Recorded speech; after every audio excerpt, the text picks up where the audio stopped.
Putin, desesperado, llama a ciudadanos a ir a la guerra contra Ucrania. También, Morena no tuvo, ni con chapulines, los votos para la reforma de Fuerzas Armadas. Y el plan que tiene el gobernador de San Luis Potosí para los violadores. Es jueves 22 de septiembre, yo soy Maca Carriedo, esto es Expansión Daily y nosotros estamos listos. Esto es Expansión Daily, lo que hay que saber. Un podcast de Grupo Expansión con Maca Carriedo y Javier Garza. Expansión Daily, lo que hay que saber. Javier, mira, se sentía lejano, se sentía difícil, pero ya es jueves y estamos por cerrar la semana. Estamos por cerrar la semana, estamos también en la última ruta de septiembre y estamos iniciando el otoño, Maca. Sí, y que venga ya el pan de muerto. Yo estoy lista, pero muy lista. Javi, y también para la información, ¿nos arrancamos? Dale. Bueno, pues es que el presidente Vladimir Putin ordenó el miércoles la primera movilización de soldados de reserva en Rusia desde la Segunda Guerra Mundial, advirtiendo a Occidente que si continuaba con su chantaje nuclear, Moscú respondería con el poder de todo su vasto arsenal.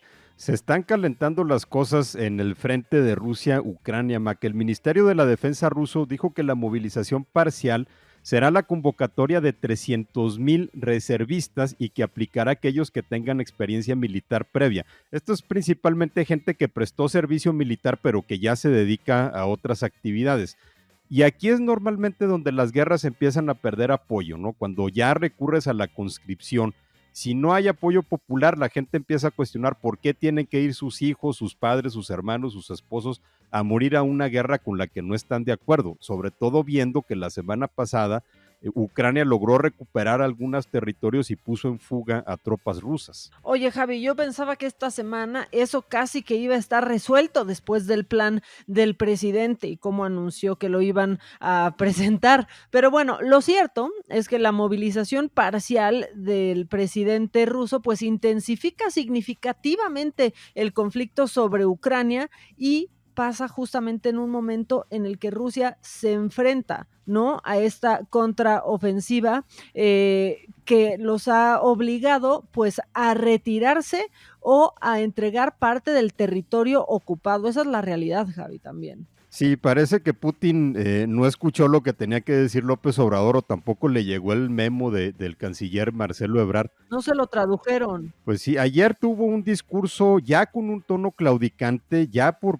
primera vez admitiendo que las cosas no iban tan bien y por eso se hace difícil justificar por qué está convocando a ciudadanos cuando su narrativa todo este tiempo había sido que la guerra iba a ser fácil de ganar y por más que ha apelado al nacionalismo ruso, no ha logrado movilizar ese apoyo. Ayer se dieron protestas en 38 ciudades de Rusia, más de 1,200 personas fueron detenidas en las primeras señales, pues de que Putin no ha logrado convencer. Oye, y bueno, ya saltó y ya respondió Estados Unidos, porque pues durante su intervención en la Asamblea General de las Naciones Unidas en Nueva York, pues Joe Biden, el presidente de esa nación, acusó a Rusia de violar los principios básicos de pertenencia a las Naciones Unidas al invadir Ucrania y dijo que Moscú está haciendo amenazas irresponsables pues de utilizar estas armas nucleares y se retoma lo que se había platicado hace unos meses en la ONU, que el mundo estaba a un malentendido de un ataque nuclear. ¿Te acuerdas, Javi, que aquí lo hablamos? Sí, fue una advertencia que en aquel momento pues no sabíamos bien por dónde podríamos venir, pero aquí vemos a Putin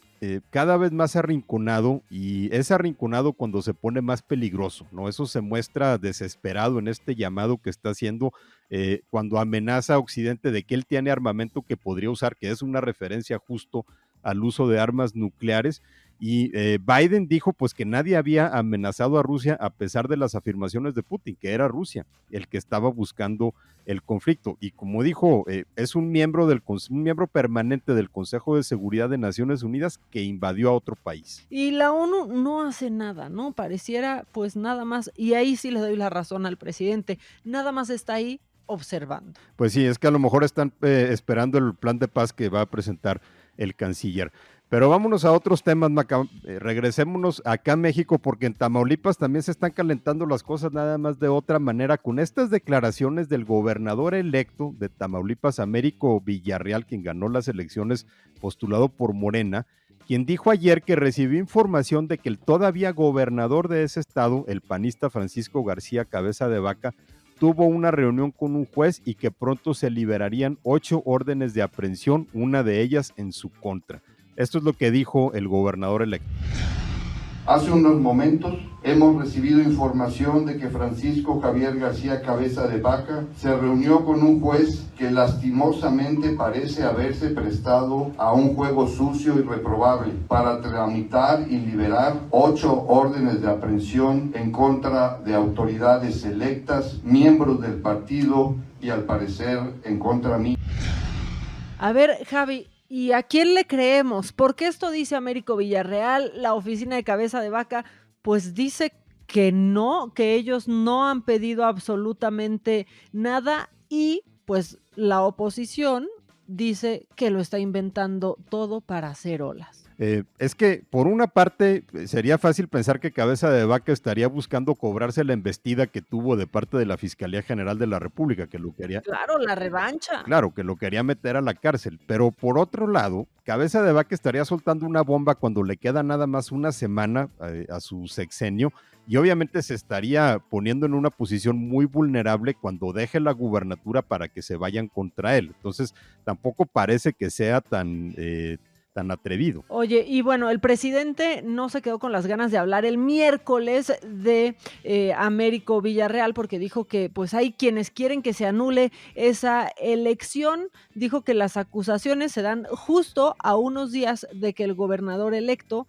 pues tome protesta en Tamaulipas, que va a ser el próximo 1 de octubre. Y también esta semana, creo que hace un par de días, pues también Lili Telles se le fue a Américo Villarreal desde el Senado diciendo que ha sido fotografiado con un famoso narco. Lo que pasa es que todo esto viene, la denuncia sobre Villarreal, viene a raíz de documentos supuestamente del gobierno de Estados Unidos que dio a conocer el columnista Héctor de Mauleón, en el que se habla de una investigación sobre presunto financiamiento del Cártel del Noreste, que es un grupo descendiente de los Zetas, a la campaña de Américo Villarreal. De ahí es de donde viene todo esto. Los documentos fueron desmentidos por el embajador de Estados Unidos en México, Ken Salazar, aunque ya sabemos que Salazar a veces parece que trabaja y cobra en Palacio Nacional, porque de Mauleón dijo que él respalda los documentos y que sus fuentes son confiables. Completamente desmentido. Por cierto, ya que mencionamos a Ken Salazar, hizo enojar mucho a Fernández Noroña, ¿sí viste? Que se ofendió mucho porque le dijo presidenta Claudia Sheinbaum. Sí lo vi. Fue un desliz, pero no sé qué tan involuntario habrá sido. A lo mejor Ken Salazar, de tanto que visita Palacio Nacional, sabe algo que tú y yo no sabemos. Y se le salió. Mejor te voy a cambiar y ya que mencioné el Senado y demás, creo que es momento de hablar de esto porque por falta de votos, Morena y sus aliados regresan a comisiones el dictamen de la Guardia Nacional. El Pleno pues inició este miércoles la discusión de este dictamen que reforma el artículo 5 del decreto constitucional que creó la Guardia Nacional. Esto con el fin de extender hasta el 2028 la participación de las Fuerzas Armadas en tareas de seguridad pública. Me he divertido, Javier, viendo todo lo que pasaba en el Senado ayer. La verdad es que mucho, porque había unas caras de ardor de Morena. No, bueno, lo que pasa es que no ven de dónde pueden rascarle los votos al bloque opositor para juntar los 85 que necesitan. Como es reforma constitucional, necesitan mayoría calificada, 2/3 partes de los 128 senadores. No tienen hasta ahorita los votos porque el bloque del PRI se ha mantenido firme, a pesar de que los diputados del PRI sí aprobaron la reforma. Morena y sus paleros del Verde, PT y PES tienen 75 senadores, más Raúl Paz del PAN, este yucateco que le ofrecieron una chamba a Morena y se pasó con ellos, pues 76, necesitan 85 votos, así que no han podido conseguir los 9 restantes. Y había rumores todo el día de ayer, ¿no? De tal del PRI ya va a votar a favor, tal del PRI va a votar a favor, y la verdad es que se toparon con pared.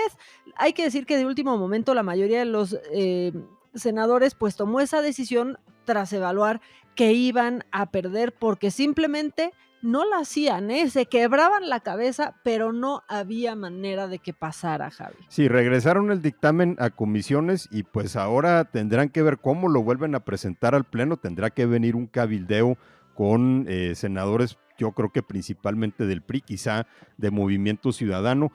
Dante Delgado de Movimiento Ciudadano reveló que recibió presiones no nada más del secretario de Gobernación, sino también dijo de los secretarios de la Defensa y Marina, que al parecer ya perdieron todo empacho para meterse en política. Sí, así lo dijo, saltaron voces, creo que una de las más fuertes, no sé qué pienses tú, es Kenia López, senadora del PAN, que toda la semana ha estado encima de los senadores, ¿no? A Vanessa Rubio, que tiene una suplente, abiertamente en Twitter le dijo que su suplente iba a votar a favor, que hiciera algo al respecto. Con este señor Paz que dio el brinco también fue implacable y creo, no sé qué pienses tú, pero mi momento favorito fue cuando habló Claudia Ruiz Massieu, fue la más clara y creo que fue quien lo hizo mejor. Sin embargo, creo que no debemos perder de vista una cosa, Maca, porque este debate se está haciendo demasiado binario entre militarización o no militarización. O sea, tenemos que ver cuáles son las consecuencias de quitar a las Fuerzas Armadas de tareas de la seguridad pública, porque lo hemos dicho,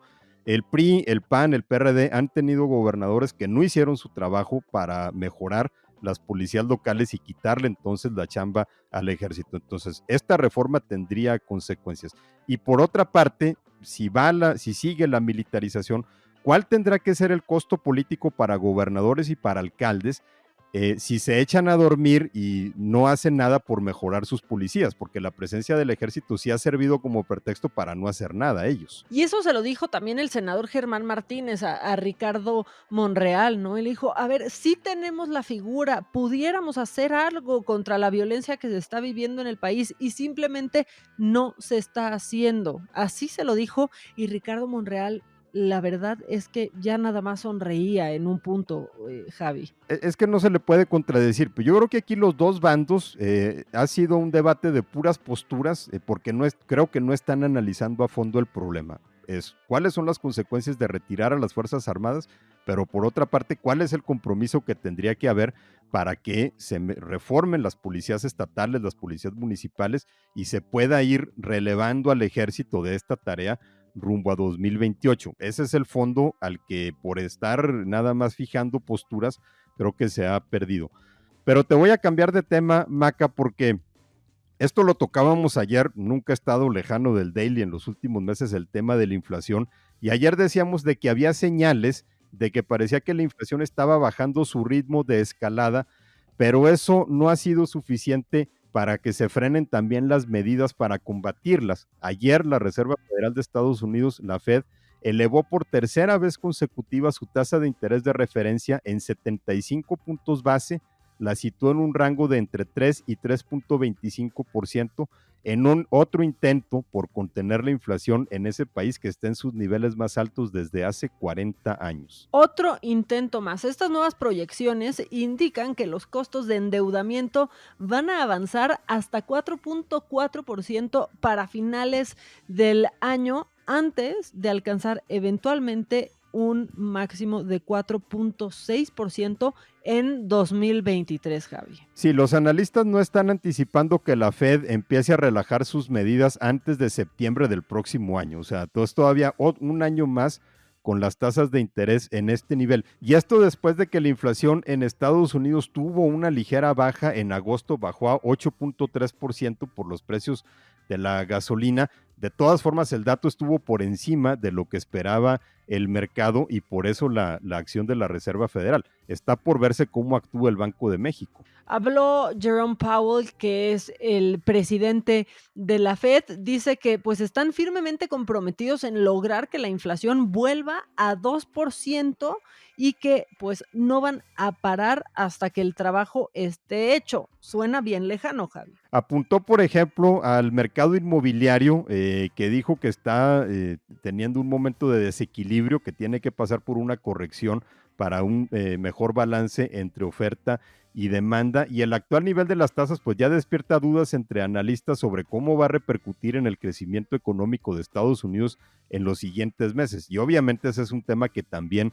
nos importa en México. La tasa en México está en 8.50%, el nivel más alto de la historia. Si el Banco de México considera que es necesario otro ajuste, pues podríamos verla en 9% o arriba para el último tramo del año. Oye, y ya que estamos como hablando de estas cosas, te voy a hacer un cambio, pero mínimo, porque ahora, pues estamos viendo los estragos que causó la pandemia en la economía global, ha sido consecuencia de todo ello, y hay una prueba de eso que tuvo efecto en México, y es que tenemos menos millonarios, Javier, menos personas millonarias en el país durante el 2021. Así lo deja saber el más reciente reporte del Global Wealth Report de Credit Suisse. O sea, pobres de nosotros, tenemos menos millonarios. Pues sí, digamos que se está reduciendo el club. Digo, eso creo que a mucha gente le va a dar algo de satisfacción, supongo. México había registrado 258 personas con riqueza que superan los $1,000 millones. Esto significa... Que son los fifís, que dice el presidente, esa cifra dio. Los Sí. más fifís de los fifís, pero curiosamente el presidente se ha reunido con muchos de ellos y platica muy a gusto con ellos y los invita a tamales en Palacio Nacional. Pero esta reducción significó que del universo de millonarios el país aportó 30% en 2021, pero que bueno, de por sí es una cifra elevada, pero en 2020 había aportado el 42% de los millonarios en esta lista. Credit Suisse destacó que el consumo privado en México cayó 11.6% en la pandemia, y esto ya es de todo mundo, no nada más de los millonarios, ante la caída de los ingresos de las personas, aunque también señalan que el menor consumo propició más ahorro por parte de los mexicanos. Y si ya andan muy curiosos con los nombres de los millonarios, les digo que Credit Suisse no menciona los nombres de los millonarios ni de México ni del mundo, pero pues en el ranking de los 500 millonarios de Bloomberg, ahora solo hay cuatro mexicanos, que son Carlos Slim, Germán Larrea, Ricardo Salinas Pliego y Juan Beckman Vidal. Son los únicos que aparecen, pobrecitos, están muy solos en ese grupo, Javi. Andamos fregadones en ese departamento, Maca, pero si esto significa que también hay una corrección en el ingreso y en la desigualdad del ingreso, pues pudiera ser hasta una buena noticia. Y ahora vámonos a esto que cada vez me sorprende más. De verdad, esta sección cada vez me sorprende un poquito más. Parece reto, Javier. Parece falso, pero es real. Y es que el gobernador de San Luis Potosí, Ricardo Gallardo, pues afirmó que propondrá capar a los violadores y pena de muerte a homicidas. ¿Qué partido verde es este, Javier? Bueno, ese es justamente el Partido Verde el que había propuesto la pena de muerte para secuestradores hace como 15 años, no me acuerdo, por ahí del 2007, 2008. Pues Ricardo Gallardo es del Partido Verde, entonces le está siguiendo con eso. Él dice que existe la posibilidad de no conseguir el apoyo de los 32 estados para aprobar la pena de muerte, pero sí dijo que va a pedir que se castre a los violadores porque dijo que eso sí está en manos del estado de San Luis Potosí, aunque ahí sí le falló el dato al gobernador porque no está en manos de San Luis Potosí. Alguien le pudiera enseñar el artículo 22 de la Constitución que prohíbe, aparte de la pena de muerte, penas de mutilación, marca o cualquier tipo de tormento. No, Javi, no le salgas con que la ley es la ley. Pero bueno, ¿por qué no? ¿Te parece si escuchamos lo que dijo el gobernador? Sí, porque la verdad estuvo bastante divertido. Y bueno, pues de comentarles que estamos mandando una iniciativa al Congreso local donde vamos a exigir, no a pedir, a exigir que capemos. En San Luis Potosí se va a capar a todos los violadores. Ya no queremos violadores en San Luis Potosí. Pues ahí está, parece falso, pero es real. Y lo más triste es que nos cuesta a todos nosotros, Javier, esta ocurrencia. Bueno, pero este es el tipo de anuncios espectaculares que en realidad no resuelven nada. Y aún si dijeras, bueno, ok, vamos a aplicarle la pena de muerte a los homicidas y vamos a castrar a los violadores y lo aplicamos, de todas maneras no sirve de nada porque primero tienes que agarrarlos. Y San Luis Potosí tiene un índice de impunidad de 97%, o sea, 97% de los delitos no se castigan. Oye, y todavía le pidió pidió pues comprensión a la Comisión de Derechos Humanos sobre este tema ante la situación actual. Más bien nosotros hay que comprenderlo a él porque no conoce la Constitución y creo que mucho menos las leyes. Javi, creo que es momento de irnos. Así es, Maca, ya se nos acerca el fin de semana, vámonos a trabajar. Mientras tanto, ¿dónde nos leemos? Nos leemos en @maca_online en Twitter y en Instagram. Este daily también tiene Instagram y es @expansión.daily. ¿Tú? Y estamos también en todas las plataformas, en Spotify, en Apple Podcast, en Amazon Music, en Google. A mí me encuentran también en Twitter y en Instagram en @jagarzarramos. Maca, que tengas un gran jueves. Tú también, ustedes que nos escuchan también, antes de irse, pónganos 5 estrellitas y recomiéndenos con sus amigos. Si no les gusta, pues con sus enemigos. No nos importa, Javier, pero que nos recomienden. Esto fue Expansión Daily, un podcast de Grupo Expansión, con Maca Carriedo y Javier Garza. Este episodio llega a ti gracias a rss.com, el podcasting hecho simple.